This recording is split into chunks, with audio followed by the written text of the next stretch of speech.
to Conquering Mount Scrapmore with Brenda. I'm Brenda, and we're here today with another episode of Blue Monday. This is going to be such a fun little sampler quilt and skill builder, right? Today I'm bringing you a block I like to call pumping weights, because it looks like two dumbbells crossed on top of each other. But if I called it dumbbells, people might be upset. So we're calling it pumping weights. And it's a really fast skill builder, and it shows you how to work with those 1-inch strips, right? So that you can make this block very, very quickly and very, very simply. And it works every time. It works every time. It's a good test of your 1/4-inch foot. But before we get into all that, I want to talk to you about our collab that's coming up. Now, there is Future Cat from New Zealand, Kelly from Kelly Quilts and Cruises, and Michelle from Bits and Pieces Quilting. We're all working together on a beautiful collab quilt, and it is just going to be stunning. We're filming this June 10th, so we're going to be having a meeting there on June 22nd. And I'll be able to release dates, firm dates for you, but I'm excited because those blocks are just beautiful.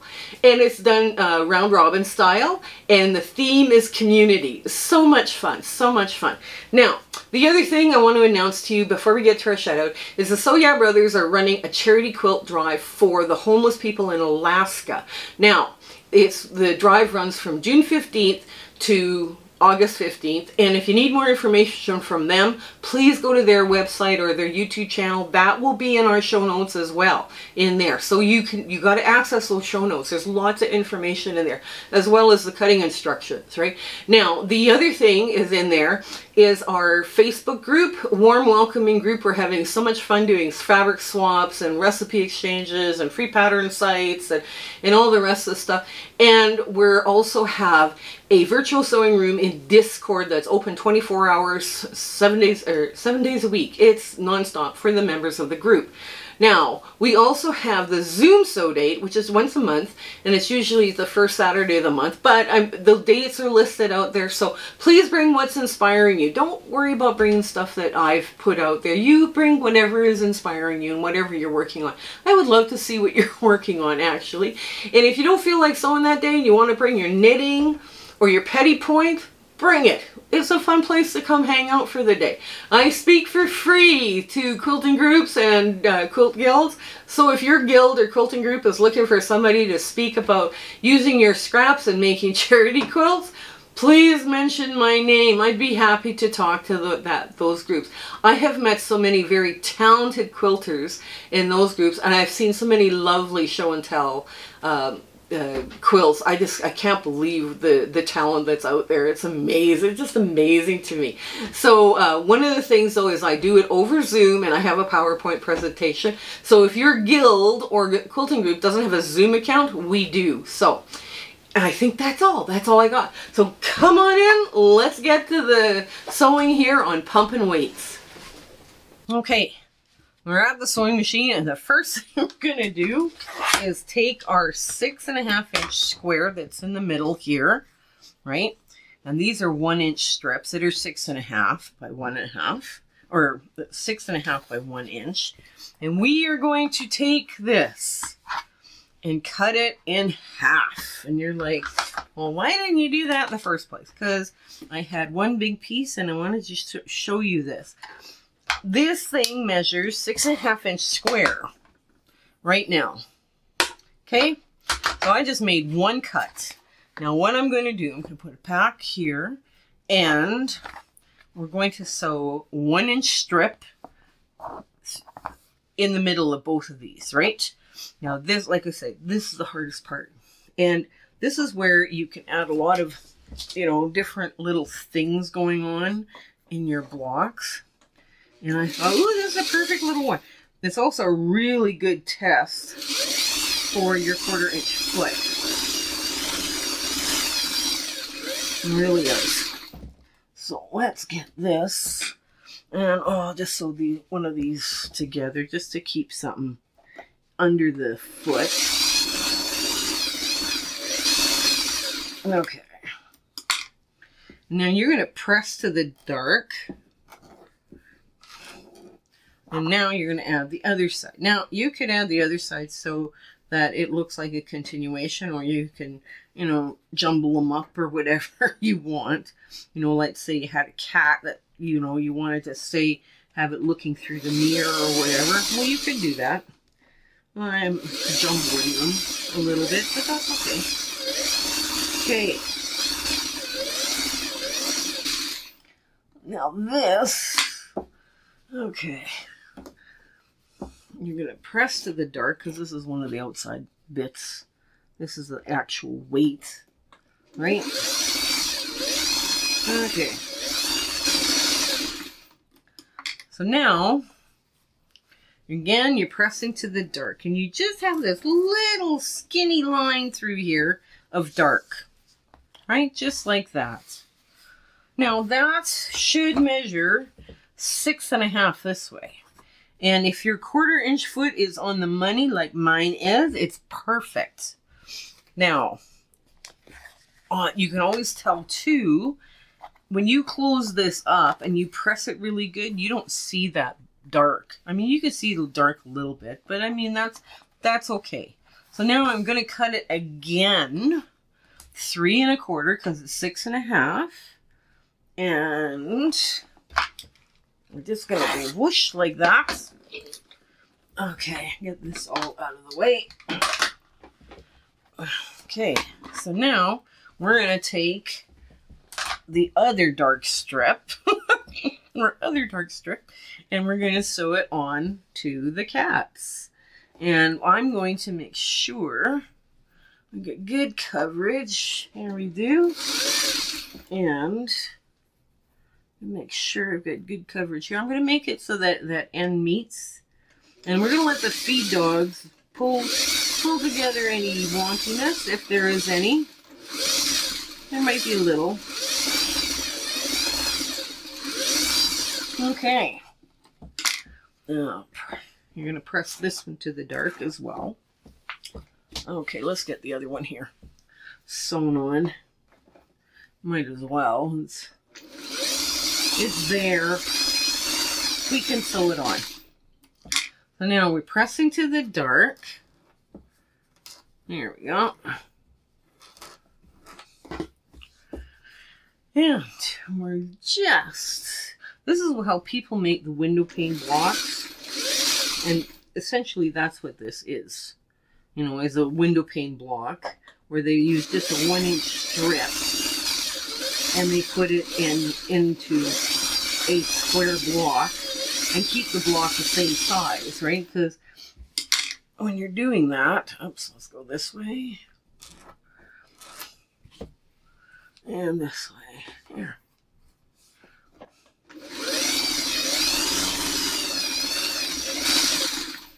Okay, so now you're going to push that one like this. Get your ruler back if you can find it, because you sent it flying the other direction. And this is going to measure, should measure 6.5. So we're right on the money both directions. So yay! Okay, so now we're going to put this together, and this would go here. So let's get the rest of this sewn up here, or sewn together here, because this comes together really quick. There. And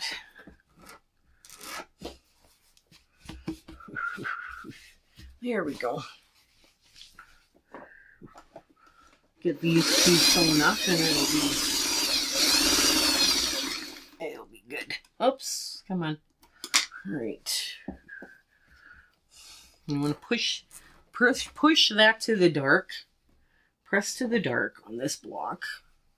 And I found this, okay, I gotta tell you this. I had another print all figured out that was really bright, big scale that I could talk to you about, you know, using larger scale, when to use larger scale fabrics and when not to. And I cut the other fabric wrong. And I used all the other stuff up on it. And I didn't have any more to add. So I was like, okay, I guess I can't teach you that one. Talk to you about when to use larger scale stuff. You use small scale stuff when the piece, what's going to be showing is going to be very small, essentially, is what happens, right? And the larger scale stuff, you know, like this. This is not quite as large scale as the other one. The large scale stuff can be used when you have larger pieces shown. Now, there's an exception to every rule, right? We do an exception to every rule. Of course we do, you know, because that's the way it is, right? Okay, we're going to press up this way. Okay, and we get the other side of the weights on here.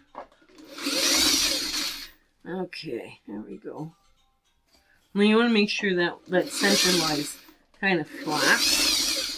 We don't want it flipping. There we go. Okay, now.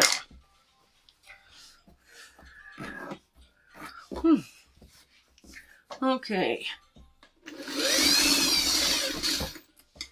Now, we're going to just sew the top on and the bottom. So there's our block. So far, so good.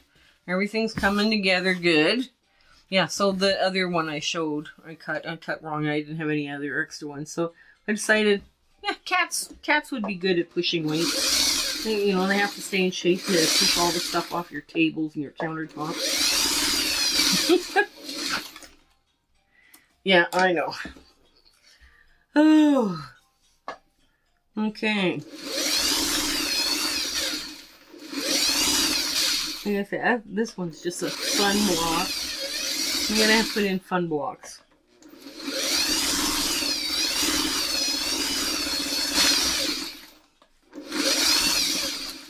And this what we're building here is a charity quilt, right? So we wanted it just a little bit more fun going on. Okay, so I'm just pressing out now, and I'm gonna go the other way. Okay. Alrighty, there we go. All that. And as we're going over this, we want that dark. We want to make sure it stays flat and the seams are going the right direction. And I'll flip it over. I'll show you the. Oh, hang on. I'll show you the layout for the ironing. Here, hang on. Okay, we are done sewing this. And okay. All right. So here we go. I'm just gonna finger press the dark. Now, you can't see that. You can hardly see that dark strips that we put in there on the front, right? Because they're gone. Because my 1/4 inch is pretty good. Now, this goes out this way because that's where it's going to lay the flattest, right? And this I just pressed out this way. So when you're taking it to your ironing board, you're going to try and lay this out so it's nice and flat, right? So now if you were doing an entire block of this or entire quilt of this, I would put like little sashing strips and cornerstones in just to make everything lie nice. And then you don't have to worry about where this is lying. Okay, let's get to our ta-da moment.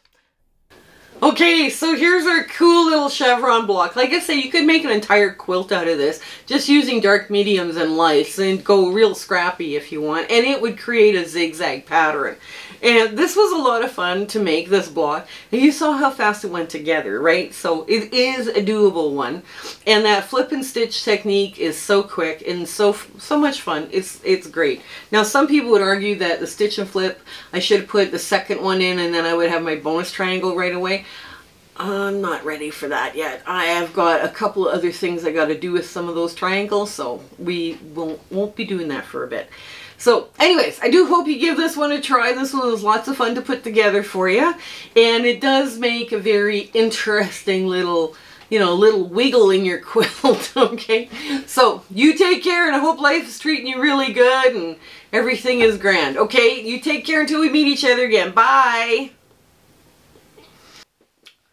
Hello again. We just want to thank you for enjoying our video and, you know, coming along with my husband and my YouTube adventure and quilting. And, you know, sometimes things don't work out as best they should, and sometimes they work out great. We're going, wow, that went well. But it's been an amazing journey, and I'm so glad I could share it with you.